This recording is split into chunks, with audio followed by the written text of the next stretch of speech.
said there are no credible indications of an ongoing, undeclared, structured nuclear program. It was a preventive strike, which is illegal under international law. If a weapon is a year away, you cannot say we're under imminent threat. That does not give you a right to self-defense. Otherwise, everyone in the world would go around just bombing people. Let's jump into a few clips of Mehdi Hasan on Piers discussing the escalating Middle East conflict that Trump is now spiraling the US into. So if you can, take a moment to start and leave us a like on the video. It gives us a big boost in the algorithm. It also is the freest and easiest way to let us know you're enjoying the content. And let's otherwise jump into the discussion. I'm glad you started by asking about the IAEA report, because I know you brought it up with your panel as well. And I just want your viewers at home to be clear, because you described it accurately a moment ago, what the report says. I've read the 22-page report, came out May 31st, declassified. But on Friday, I was disappointed to see you tweeting about, you said the report exposes an imminent nuclear threat from Iran, which could justify a preemptive strike. What we saw on Thursday night from Israel was not a preemptive strike. It was a preventive strike, which is illegal under international law. It's what George Bush and the neocons claimed the Iraq war was against Saddam Hussein, which you and I opposed, rightly so. And that IAEA report does not expose an imminent nuclear threat. It says what you just said it says. It says that they haven't been cooperating very well. It says their level of cooperation has been, quote, less than satisfactory. It says some of their technical answers about their program have lacked credibility. It says they've impeded some of the inspectors. It says that they were working on some kind of military program pre-2003, which is what US intelligence has also said. Those are all bad things, Piers. You and I can both agree those are bad things. Two things are really important to note here. First, US intelligence says Iran was years away from a nuclear weapon without any infrastructure in place to even make them. This is Israel, again, just seemingly going, but terrorists, to justify them doing war crimes or breaking international law. But second, Mehdi went into the things the report did in fact detail, right? Which are admittedly bad things. They're things that we should be worried about, right? Iran isn't like our friend necessarily, but it's important to mention that they're only able to do so because of Trump's withdrawal from the Iran nuclear deal that we already had in place, which allowed unprecedented amount of access from IAEA inspectors, including random snap inspections, limits on Iran's research and developments for centrifuges, while placing uranium limits, right? Redesigning reactors capable of producing plutonium in Iran. And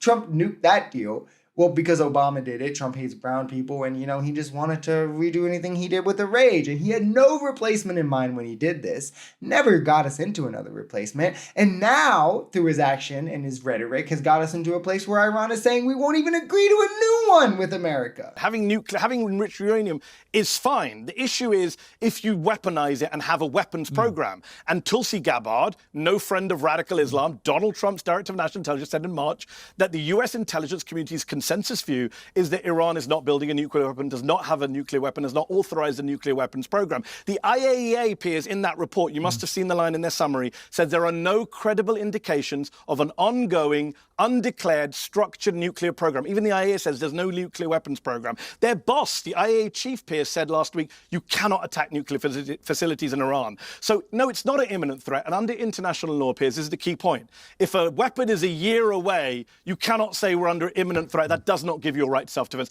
Otherwise, everyone in the world would go around just bombing people. You and I oppose Russia's invasion of Ukraine. We agree on that, right? Putin claimed that Ukraine would one day attack Russia with NATO support. That's why I'm doing it. That was a bullshit argument. You and I rejected Putin's bullshit argument in Ukraine. You and I have rejected the Israeli bullshit argument now in Gaza. You don't believe what they're saying about Gaza. I don't know why you're believing them on this. And this is why I love Mehdi, right? He's always spot on. It's the pattern for Israel also, where they claim, oh, we did it because we had to. It's become rather apparent in Gaza that this is the playbook for them, where it's kind of just tired to hear now. And at that point, we know Iran, again, is years away without the infrastructure systems for it. Israel is under no more threat than any other country in the world, right? That logic, if accepted there, would justify any attack from any country on any country. And it is similar logic in which we hear from Putin and these Russia simps as well, where the slaughter and invasion, like this demonstrable, disgusting disgusting war being waged by Putin, a dictator, is somehow justified